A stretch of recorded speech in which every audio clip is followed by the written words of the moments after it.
Do you trust salespeople? Always be closing. It's about relationships that force people to buy something. A whole bunch of other things have changed too. Am I really that creepy? Even if I am, get over it. It's how do you augment a human being? Does all of that work? It goes from annoying to brilliant really quickly. Put that coffee down. Hello, how may I direct your call? Hi, it's Jeff from Filtration Pros. I'm just checking back about our special deal for the new year. Can you put me through to Bill? One moment.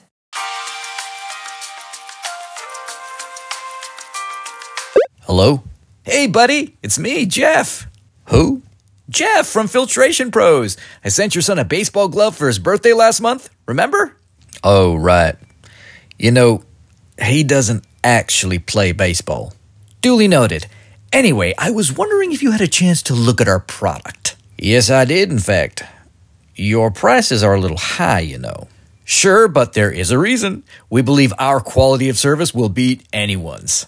Well, maybe, but I did some internet research and got prices and reviews for all the vendors in my area. That's why I discovered your materials were not exactly up to code. Not up to code? Psh, of course we're up to code. Do you even know which code I'm referring to? Yes, the one where they talk about materials, filtration, and codes. Do you even know how filtration works? Would you believe me if I said yes? I think we'll be taking our business elsewhere.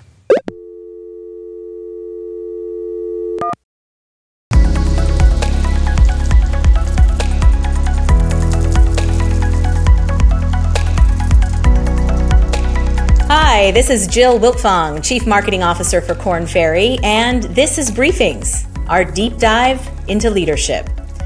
Do you trust salespeople? No?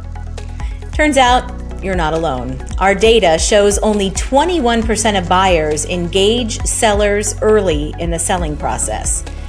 Anyone who's ever tried to buy a car may not be so surprised, but it's a serious problem for businesses today, especially as buyers continue to tighten their budgets.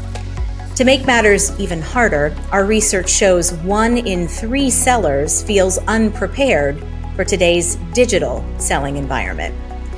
It seems like the sales landscape has shifted dramatically over the last few years, forcing sales teams to evolve or perish. So let's take a closer look as we explore the question, is it death or rebirth of a salesman?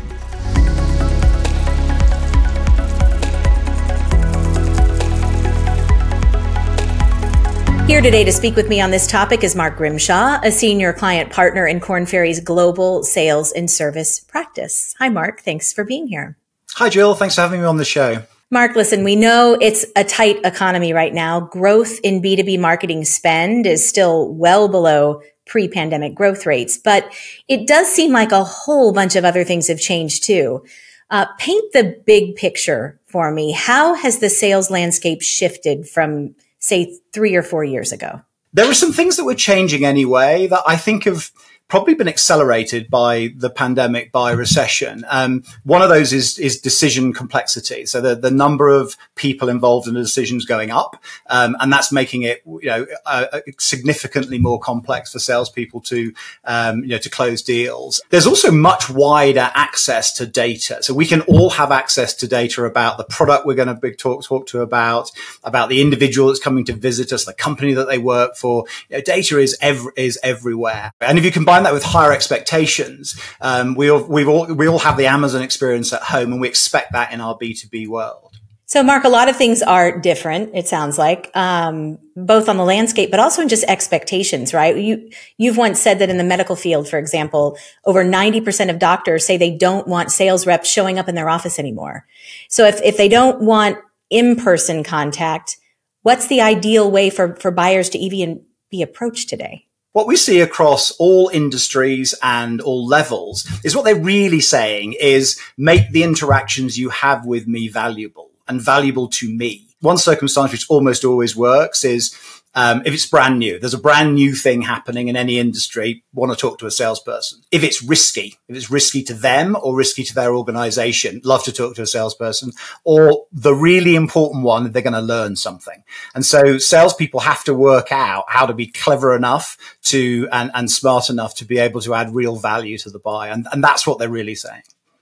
Only one thing counts in this life. Get them to sign on the line which is dotted. A, B, C. A always B, B, C closing. Always be closing. Always be closing. Put that coffee down. Coffee's for closers only. That's a famous scene from the movie Glengarry Glen Ross. Mark, we of course know that this image of the salesman dripping in swagger and shoe polish is outdated by a few decades. But even over the past few years, sales reps have had to evolve quite a bit. Can you talk about how they've had to change, how the profile of a salesperson is different? The Glengarry Glen Ross model, it is about relationships, but it's about relationships that force people to buy something based on guilt or on fear or being scared of missing something. And the modern version of that is the relationship salesperson. And the relationship salesperson has really high EQ. Everybody likes her. Everybody thinks she's great, a great person. It's a really important part of what we do. And they have great relationship skills. The problem is, though, that the buyer wants more than that. The buyer also wants, to our point earlier, to learn. They want to see something new, understand something, develop a new layer of thinking. And so what we're seeing emerging is the requirement for salespeople to have that base table stakes of EQ, but also extremely high and differentiated IQ. They actually need to be able to bring smarts and insight and data-driven teaching into those calls. Know everyone involved. The latest data shows that the typical B2B, particularly enterprise level sale, has about 7 key decision makers. And so we can't just expect that even if you're selling to the CEO of a company, that person is going to just be able to pull the trigger, make the decision, and move on. That is sales strategist Mark Wayshak speaking. 7 buyers for what's often a multi-million-dollar sale? I'm in a family of 5, and Mark, I can barely sell everyone on which restaurant we're going to go to for dinner. So how are sellers supposed to get everybody on board when all it probably takes is one person to say no these days to completely lose a deal? This starts with understanding the different types of buyers, and it could be a different human being in different sales, but the buyer types that sit there, there'll be somebody who holds the purse strings, the economic buyer. There'll be somebody who, is a technical buyer. They need to understand how the technology works or fits together.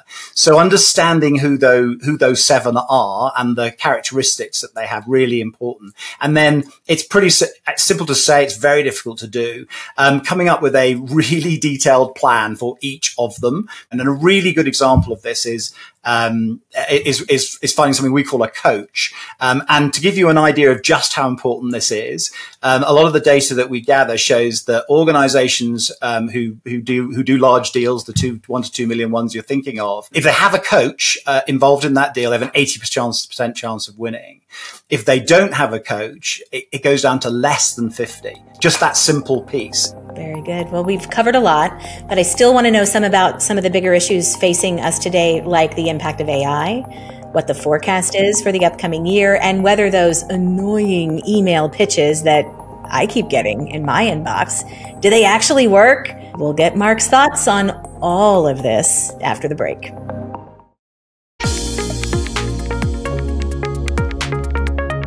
Hi, and welcome to The Break. I'm Rupak Bhattacharya, and here's a quick look at what else is happening in business from Korn Ferry's This Week in Leadership.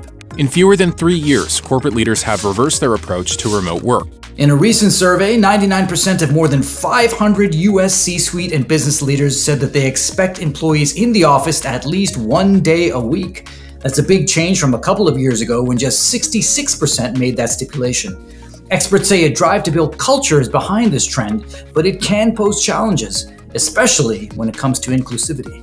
EV sales are slowing.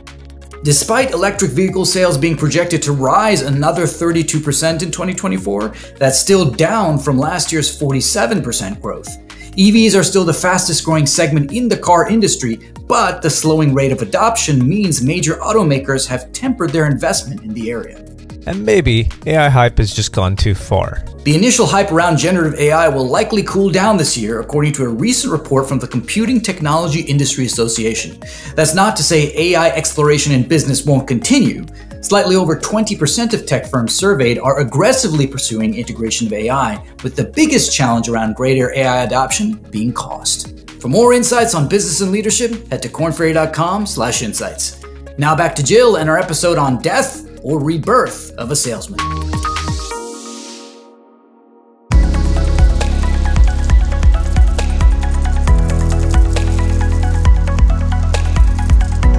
You mean the concept that if robots become too realistic, they become creepy? Yes, exactly. Oh, am I really that creepy? Well, even if I am, get over it.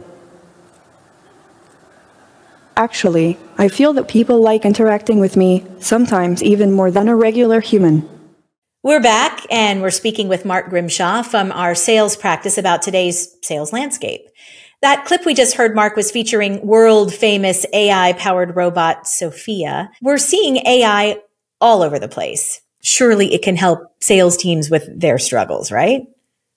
So the punchline is obviously yes. I have to say that it still feels to me a lot like a shiny new object. It's a shiny thing that we can all go and grab hold of. And while this one has enormous presence, it is still in its infancy in sales. And I think the real question is not how do you replace things with AI? It's how do you augment a human being with the AI that can go with them? I heard a fantastic quote. It was a client, fantastic quote the other day that said, AI will not replace all my salespeople, but it will replace the ones that don't leverage AI.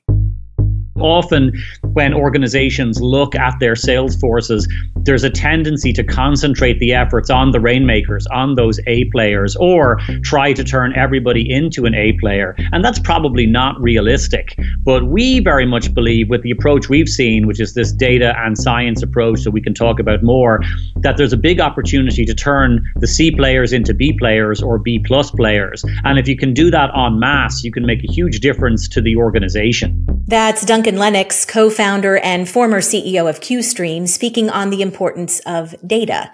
Mark, data on buyer behavior, for example, seems like it would be incredibly helpful to sellers. But our research shows that 6 in 10 companies don't leverage data to measure and predict sales performance. Why are firms not using this seemingly critical information?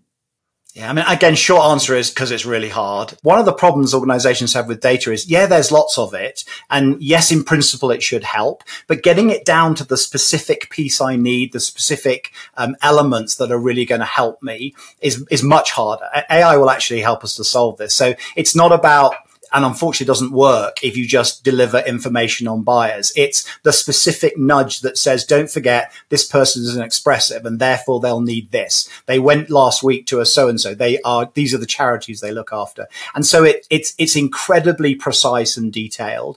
And so I think organizations really struggle with that level of specificity. Yeah, absolutely. I hear about it all the time. I do wonder, and I've been dying to ask your perspective on this, but we all get inundated, right, with emails and from companies and people every few days. I'm following up again. Does all of that work? And maybe that ties into what you just said of maybe it works if it's customized and feels authentic, but what's behind all of that? Yeah, I mean, it's actually scary, but it does work. And I just think that your point is well made. The problem is it's just not sophisticated enough. And the difficulty is that the amount of data and specificity we have right up to the point where it's valuable is really annoying. So there's a hard cutover. When it becomes valuable, suddenly it's magic, but it's like a switch. I'll give you a personal example of one I saw recently. I was trying to buy a piece of jewelry, and I went to the manufacturer, their online website, and it looked like it might not be delivered by Christmas. Further down the feed was, here are 3 or 4 completely randomly. Here are seemingly saying, here are 3 or 4 retail stores near you that have that item in stock. And so that's, I guess I'm saying annoying. It goes from annoying to brilliant really quickly, but only when the data's there. I certainly am going to go practice what I learned today, I think, Mark, to convince my family to attend and go to that favorite Indian restaurant of mine tonight. So we'll see. I can't promise that'll work, but good luck. Feedback. Tell us what happened. Thank you. I will let you know how it works. Thank you so much for coming on, Mark. Appreciate it. I've loved it. Thanks, Jill. Appreciate your time. The executive producer of Briefings is Jonathan Dahl. Today's episode was produced by Rupak Bhattacharya, Nadira Putri, and Teresa Allen, and it was edited by Jaron Henry McRae. It contains reporting by Russell Perlman, Ariane Cohen, and Peter Loria. Our video segment contains original artwork by Fraser Milton, Haley Kennel, Jonathan Pink, and Sasha Kotschik. Don't forget to read our magazine, available at newsstands and at kornferry.com/briefings. That's it for Korn Ferry Briefings. I'm Jill Wiltfong. See you next time. Wow, wow. Oh, dear.